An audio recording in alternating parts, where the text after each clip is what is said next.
আসসালামু আলাইকুম। আশা করি সবাই ভালো আছেন। তো আজকে আমাদের ভিডিওর আলোচ্য বিষয় হচ্ছে এনইআইআর, যেটা নিয়ে সারা দেশে একটা দেখা গেছে যে গোলযোগ চলছে মোবাইল ব্যবসায়ী এবং সরকারের মধ্যে, এবং মোবাইল ব্যবসায়ীদের মধ্যে আবার দুভাগ হয়ে গিয়েছে, অনেক অফিসিয়াল এবং আনঅফিসিয়াল। তো এনইআইআর জিনিসটা কি সেটা আগে আমাদের জানা দরকার। এনইআইআর হচ্ছে ন্যাশনাল ইকুইপমেন্ট আইডেন্টিটি রেজিস্ট্রেশন। তার মানে আপনার যে ডিভাইসটা থাকবে সেটাকে নিবন্ধিত করে গাড়ির মতো রেজিস্টার করে তারপরে চালাতে হবে, এবং যখন আপনি এটাকে আবার কারো কাছে সেল করতে যাবেন তখন আবার নাম পরিবর্তন করে ডি রেজিস্ট্রেশন করে বিক্রি করতে হবে।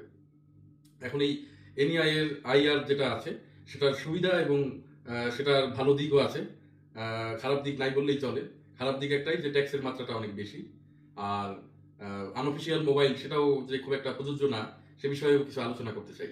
কারণ আমাদের দেশে অনেকেই দেখা গেছে যে আনঅফিসিয়াল মোবাইলগুলোই কিন্তু কেনে, সাধারণত 90% মানুষই আনঅফিসিয়াল মোবাইল কেনে, যেগুলো দেখা গেছে হয়তো বা লাগেজে আসে বা অন্য কোনো চক্রের মাধ্যমে আসে। তো এর কিন্তু ক্ষতিকর অনেক দিক রয়েছে। আপনি একটা আনঅফিসিয়াল মোবাইল কখনোই আইডেন্টিফাই করতে পারবেন না যেটা কবে আপনি পারচেস করা হয়েছে।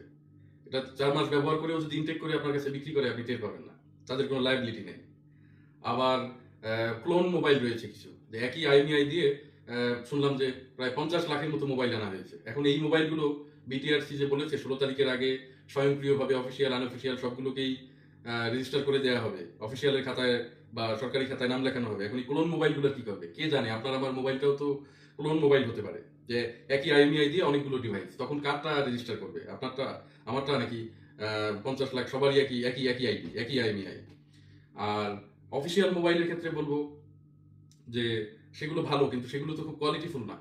সেগুলোতে দেখা গেছে যে আপডেটেড মোবাইলগুলো কিন্তু আমাদের সামনে আসে না। সাধারণত দেখা গেছে যে ফ্ল্যাগশিপগুলো যে বছর লঞ্চ হয় তার পরের বছর আসে, এবং প্রচুর ট্যাক্স। এখন বলতেছে যে 57% ট্যাক্স দিয়ে তারপরে মোবাইলগুলো আপনাকে ক্রয় করতে হবে, মানে 1 লাখ টাকার মোবাইল হলে আপনাকে 1,57,000 টাকা দিতে হবে। তো এটা কি ক্রয় ক্ষমতার মধ্যে পড়ে?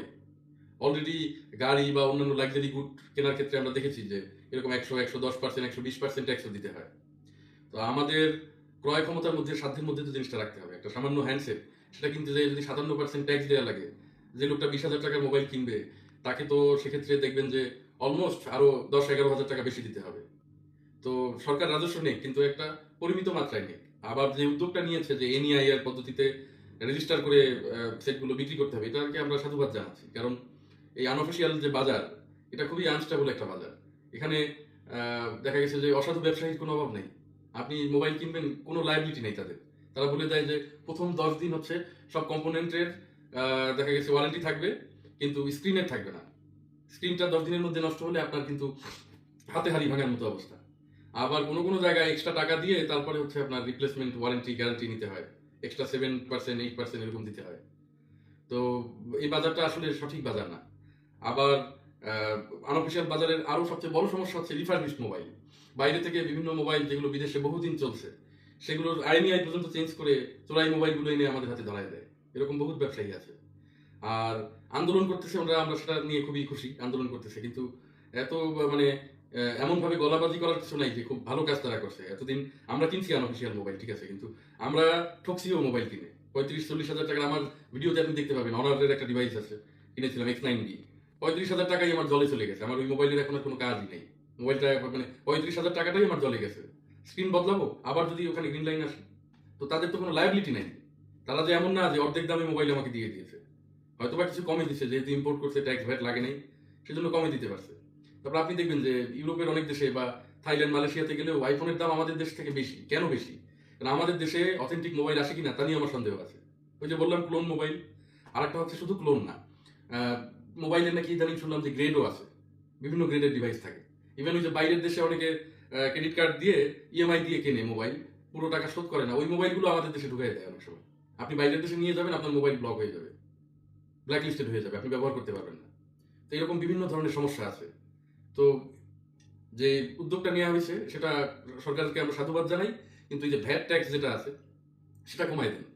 আর প্রবাসীদের ব্যাপারে ব্যবসায়ীরা অনেক কথা বলছে। প্রবাসীদের কথা কেন বলছে জানেন? প্রবাসীদের যদি এই নতুন পদ্ধতিতে না আনা হয় তাহলে তারা প্রবাসীদের মাধ্যমে মোবাইল আনাবে দেশে, এবং প্রবাসীদের ভ্যাট ট্যাক্স লাগবে না। তারা এটা চাচ্ছে যে প্রবাসীদের কোনো মোবাইল আনলে ভ্যাট ট্যাক্স লাগবে না, ওই পদ্ধতিতে তারা কিছু মোবাইল এনে বিক্রি করতে পারবে। আর একটা হচ্ছে প্রবাসীদের সাথে নিলে জনবলটা একটু বাড়ে। তাদের মূল ফোকাসটা করা উচিত যে এত ভ্যাট আমরা দিব না, 57% অনেক বেশি। মোবাইল একটা এসেনশিয়াল গুড, এটা কোনো লাক্সারি প্রোডাক্ট না। মোবাইলটা কোনো লাক্সারি প্রোডাক্ট না। তাদের ওই জায়গায় ফোকাস করা উচিত যে আমাদের ব্যবসা করতে দাও, রাইট অথরিটি থেকে ব্যবসা করতে দাও। আর এই বড় বড় জায়ান্ট কোম্পানিগুলো তারা যদি ওই বাংলাদেশে ফালতু ম্যানুফ্যাকচার না করে, সিকিডি না করে ভালো কমপ্লিট বিল্ট ইউনিটও আইনে দেয়, তাতে আমরা খুশি। আর সিকিডি করলে তথাপযুক্তভাবে করুক, উল্টোপাল্টা যত্রতত্রভাবে মোবাইল লাগাই দিলে হবে না। জাস্ট কম্পোনেন্ট আইনা আমাদেরকে দিলেন, ওরকম মোবাইল না। ধরেন বাইরে একটা আইফোনের দাম $1200, এখানে যদি আমাদের কাছ থেকে 1,20,000 টাকা নেয়, আমাদের কিনতে তো কোনো আপত্তি নেই। অ্যাপেলকে আসার সুযোগ দেখ, পেপাল আসুক আমাদের দেশে। সেসব না করে পৃথিবীর কোথাও কি এরকম গ্রে মার্কেট আছে? দুবাইতে থাকতে পারে, ইন্ডিয়ায় কিছু থাকতে পারে, এছাড়া আর কোথাও কোনো সভ্য দেশে আপনি গ্রে মার্কেট পাবেন? তো এই গ্রে মার্কেট নিয়ে ব্যবসায়ীদের তো লাফালাফি করার কিছু নাই। এটা খুব ভালো কাজ তারা করে নাই। বহুত মানুষ মোবাইল কিনে তাদের কাছ থেকে ঠকছে, আবার বহু মানুষ উপকৃত হয়েছে। এখন অনেকে চিন্তায় আছে যে 16 তারিখের পর তার মোবাইল চলবে কিনা, যদি ক্লোনের মধ্যে পড়ে তাহলে কিন্তু চলবে না। তো এটাই হচ্ছে মেসেজ। আর তারা বলতেছে 10% একটা অফিসিয়াল যারা আছে তাদেরকে সুবিধা দেওয়া আছে। এখানে সুবিধা দেওয়ার বিষয় না। এই ধরেন ক্লোন মোবাইলটা দিয়ে যদি কেউ একটা বেআইনি কাজ করে বেড়ায়, তাহলে আপনি ধরবেন কিভাবে তাকে? কোনো সুযোগ আছে? তো সরকার তো একবারে 16 তারিখ শোনায় নাই, বহুবার বলছে যে এটা বন্ধ করে দেওয়া হবে। তো এখন বন্ধ করে দিচ্ছে, খুবই ভালো কথা। কিন্তু ভ্যাট ট্যাক্সটা একটা লিমিটের মধ্যে আনুক। ইন্টারন্যাশনাল মানের যে স্ট্যান্ডার্ড আছে সেই স্ট্যান্ডার্ডে নিয়ে আসুক। অতিরিক্ত একেবারে মোবাইলের অর্ধেকের বেশি হচ্ছে ট্যাক্স দিতে হবে যে দাম, এটা কোথাও কিন্তু এটা মানে এটা এটা প্রপার জাস্টিস হবে না আসলে। তো সবাই ভালো থাকবেন তো আরেকবার।